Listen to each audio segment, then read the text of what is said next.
का हिस्ट्री का जो चैप्टर 2 है, socialism in Europe and the Russian revolution, उसका ये अंतिम पार्ट है। और यहाँ पर हम लोग जो सब पॉइंट 4 का 4.3 का देख रहे हैं, स्टालिन, ये स्टालिनिज्म एंड कलेक्टिवलाइजेशन। तो स्टालिन जो था, जो जॉर्ज स्टालिन था, उस समय 1922 से उस समय जो कम्युनिस्ट पार्टी थी, जो कि बोल्शेविक की जो पार्टी थी, उसने कम्युनिस्ट पार्टी कर दिया था। तो जैसे आपके इंडिया में कांग्रेस पार्टी है, बीजेपी है, तो इसका अध्यक्ष होता है, प्रेसिडेंट होता है। तो वहाँ पर जो कम्युनिस्ट पार्टी है, इंडिया में भी जो कम्युनिस्ट पार्टी है, वहाँ प्रेसिडेंट नहीं होता है, वहाँ पर जनरल सेक्रेटरी होता है, उसका मेन आदमी। तो जो जनरल सेक्रेटरी जो है 1922 से पहले वाइस जनरल सेक्रेटरी था, तो 1923 में ये पूर्ण रूप से जनरल सेक्रेटरी बन जाता है कम्युनिस्ट पार्टी का। और 1924 में जो पहला प्रीमियर है, जो पहला व्यक्ति जो कम्युनिस्ट पार्टी का, वो बन जाता है, क्योंकि लेनिन जो था वो बीमार रहता था और अंतिम में उसके 1924 में डेथ हो जाती है। तो वहाँ से जब स्टालिन आया, तो स्टालिन जो था बहुत क्रूर आदमी था, बहुत गुस्सा आदमी था। वो किसी भी तरह से कोई भी इम्प्लीमेंट करने में देरी नहीं करता था, किसी भी चीज़ को, कोई भी कारण को। तो यहाँ पर जो इस चैप्टर में जो आपका टॉपिक है बहुत थोड़ा सा दिया है। तो यहाँ पर क्या था कि जैसे ही हम पहले बताया था कि ज़मीन था जो जमींदार से, जो लैंडलॉर्ड से छीन लिया गया था, जो बोल्शेविक लेनिन। तो वहाँ पर जो लोग थे, ए का ज़मीन अगर यहाँ है तो यहाँ पर ए का ज़मीन था, यहाँ फिर बी के पास है, सी के पास है, कोई फिर यहाँ पर ई के पास है। तो इस तरह से अलग अलग व्यक्ति के पास अलग अलग जगह पर ज़मीन था। एक जगह ज़मीन नहीं था कि वो खेती कर सके, मॉडर्न टेक्नोलॉजी से कर सके। और यहाँ पर जो रसिया को अगर मॉडर्नाइजेशन का कोई काम किया था, वो स्टालिन किया था। STALI स्टालिन, फिर IASM इज्म, तो स्टालिनिज्म, ठीक है। तो यहाँ पर जो था, तो स्टालिन लोगों को कहा कि कलेक्टिवलाइजेशन होना चाहिए, सबको खेत जो है आपस में मिल के खेती करना है, ताकि और जो प्रॉफिट होगा उसको मिल जाए। तो जो आपस में खेत के कहता है तो उसको कुला कहता है। आगे देखते हैं हम लोग क्या कहता है। तो यहाँ पर the period of the early planned economy was linked in the disaster of the collectivisation of agriculture. तो जो पहला जो शुरुआत में जो 5 साल का एक अर्थव्यवस्था बना था, 5 वर्ष की योजना, 5 ईयर प्लान बना था, तो वो उतना सक्सेस नहीं हुआ था। और 1927-28 में the town of the Soviet was facing an acute problem of grain supply. अब यहाँ पर दो बात हुआ।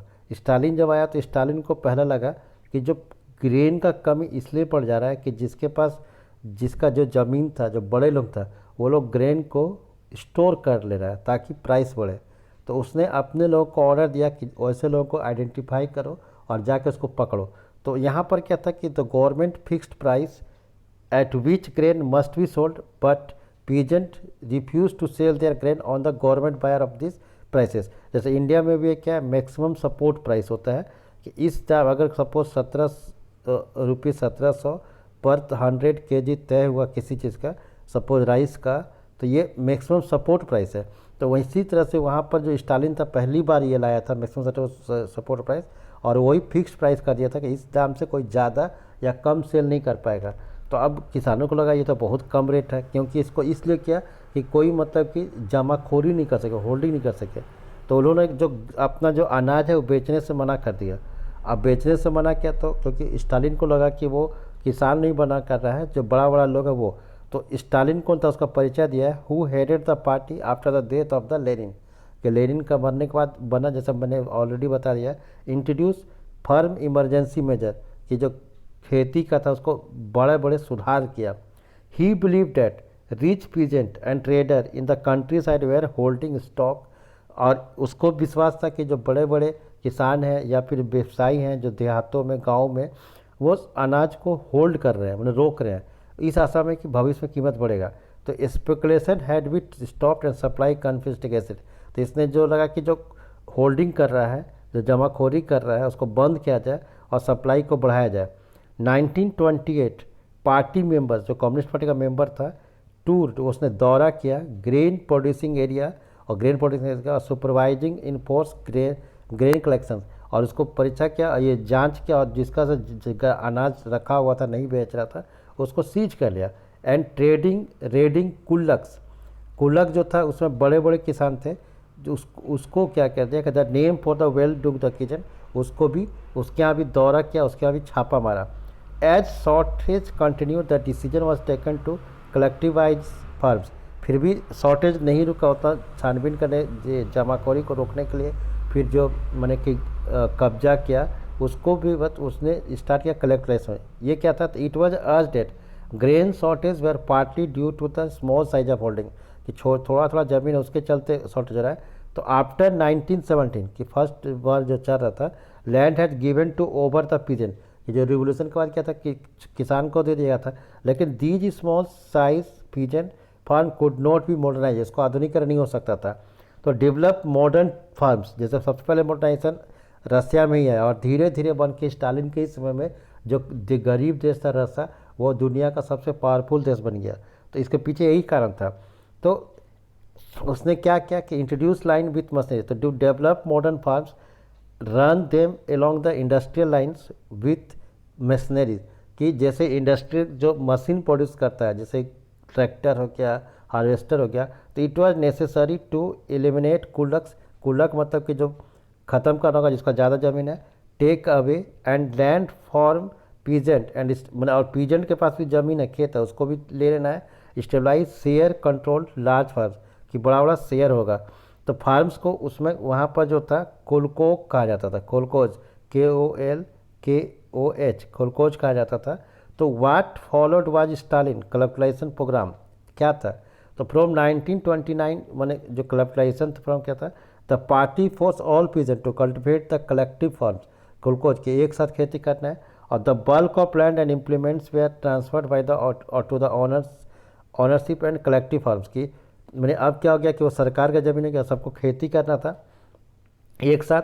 तो पीजेंट से देखिए स्टालिन क्या किया कि पीजेंट से भी ज़मीन छीन लिया, फिर बड़ा बड़े जो लैंडलॉर्ड से उससे भी ज़मीन छीन लिया, और सबको बोला कि एक साथ काम करिए, वर्क ऑन द लैंड, और उस खेत में काम करना है, एंड द कुलकोज प्रॉफिट व शेयर, जो प्रॉफिट होगा उसको उस किसान के अंदर में बांट देना है। तो इनडायरेक्ट पीजेंट और निश्चित तक किसान गुस्सा होना था कि उसका ज़मीन छिना गया, तो इनडायरेक्ट गुस्साई जो पीजेंट था रजिस्ट्रेड द अथॉरिटी को चैलेंज किया, डिस्ट्रॉय देयर लाइफ स्टॉक, अपना जो गाय मवेशी उसको मारने लगे। तो बिटवीन 1929 से 1931 3 साल में जो था नंबर ऑफ कैटल जो मवेशी है फेल बाई 1/3, कि एक तिहाई जो मवेशी था कम गया। Those who registered collectivisation way severe punishment, और कोई जो मना करता था मैंने एक सामूहिक खेती के लिए तो उसको कड़ा से कड़ा सजा दिया जाता। मेनी वे डिपोर्टेड, बहुत को देश छोड़ा दिया, एग्जाइल करवा दिया गया और सजा दिया गया। As they registered collectivisation peasant urge that they were not rich and they were not against socialism, बोला कि वो लोग अमीर नहीं है लेकिन सोशलिज्म का अगेंस्ट भी नहीं है। So they merely did not want to work in collective farm for variety of reason, और इस चलते वो कलेक्टिव फार्म में काम नहीं कर सकता है। Stalin government allowed some independent cultivation, तो अंत में जो स्टालिन था उसने कुछ लोगों को बोला ठीक है अपना जो थोड़ा सा खेत खेती करो, लेकिन उसको उतना सुविधा नहीं मिलता था, बट ट्रीटेड सच कल्टिवेटर अनसिम्पैथेटिकली, कि उसको सपोर्ट नहीं मिलता। In spite of collectivisation production did not increase immediately, फिर भी उत्पादन तेज़ी से नहीं बढ़ा। बैड हार्वेस्ट 1930 से 33 कि जब खेती नहीं हुआ तो lead one of the most devastating famine, कि बहुत बड़ा सूखा पड़ा सोवियत के इतिहास में, और उसका नाम था 4 मिलियन जो थे उसके चलते डेड कर गए, माने 40 लाख। अब यहाँ पर है many with in the party, जो पार्टी के अंदर भी था वो भी गुस्सा थे, क्रिटिसाइज कर रहे थे, आलोचना कर रहे थे कि इंडस्ट्रियल प्रोडक्शन में प्लांट इकोनॉमी में हो रहा है, कॉन्सिक्वेंस ऑफ द कलेक्टराइजेशन उसका प्रभाव भी देखने को मिला लेकिन नहीं आ रहा है। Stalin and his sympathiser change their critics, जो चार्ज देयर क्रिटिक को जो आलोचना करता था उसको सजा देता था, विथ कंस्पिरेसी अगेंस्ट सोशलिज्म, अगर कोई सोशलिज्म का विरोध कर रहा था षड्यंत्र करता था उसको भी सजा देता था। Accusation were made through out the country, पूरे देश में ऐसा चल रहा था। और 1939 आते आते over 2 million were in prison in और लेबर कैंप, कि 2 मिलियन मैंने 20 लाख लोग चाहे जेल में या मैंने लेबर कैंप में थे। Most were innocent of the crime, कोई दोष भी नहीं था किसी तरह का, मैंने कोई क्राइम नहीं था, but no one spoke for them, लेकिन कोई बोल नहीं सकता था। A large number were force to make false confession under torture and were executed, कि बहुत लोगों को टॉर्चर देख के उससे स्वीकार किया कि तुम सजा किया, एंड सेवरल एवं देम वेयर रिलेटेड प्रोफेशन, और इसी तरह से तो इस तरह से देख रहे कि वहाँ पर। लेकिन फिर global influence of Russian revolution in USSR, फिर इसका प्रभाव क्या पड़ा दुनिया में रशियन रेवोल्यूशन का। तो existing socialist party in Europe did not Holi approve the way of the Bolshevik took over, तो पूरे दुनिया में इसका स्वागत नहीं हुआ, and kept it however the possibility of workers state fixed people imagination across the world, लेकिन ये लगा कि वर्कर को इसमें से बहुत सारा बेनिफिट मिलेगा। तो इन मेनी कंट्री इसका देखते हुए बहुत सारे पार्टी बने हर देश में, communist party were found like the England में होता communist party of great India, India भी बना CPI communist party of India. The Bolshevik encourage colonial people to follow their experiment, और बोल्शेविक लोग कहा कि उसको फॉलो करें। तो बहुत सारे कंट्री में many non Russian from outside of USSR participate in the conference of the people of east 1920। तो यहाँ पर ये बताया कि इस तरीके से USSR जो कम्युनिस्ट पार्टी था उसका वहाँ पर जांच हुआ, और दुनिया के दूसरे देशों में भी वहाँ पर जो है था कि मतलब कि कम्युनिस्ट पार्टी बना। तो यहाँ पर इसी को लिखा है कि आप पढ़ेंगे तो social movement to it was recognize that was not with the Soviet Union. तो अब यहाँ पर देखो, यहाँ पर जो दिया बहुत बड़ी बात दिया हुआ है कि अब backward country had become the great power, कि जो गरीब देश था तो दुनिया का ताकतवर बना। Its industry and agriculture had developed and poor were being fed, और जो गरीब था उसको अच्छा भोजन मिलेगा। But it had denied the essential freedom of citizen and carried out development. लेकिन आज भी रशिया में ये कहा जाता है कि रशिया अमीर हो गया, लेकिन उसका जो सिटीजन है, नागरिक है, उसको स्वतंत्रता नहीं है कि वो ज़्यादा बोल नहीं सकता। और इसी तरह की बात चाइना में भी है। जैसे अभी भी कम्युनिस्ट पार्टी कहाँ का है, तो रशिया में है, चाइना में है, क्यूबा में है, जिम्बाब्वे में है। तो उस जगह लोगों को ये कहा जाता है कि उसकी जनता को लिबर्टी नहीं है। तो इस तरह से चैप्टर फिनिश होता है। Thank you.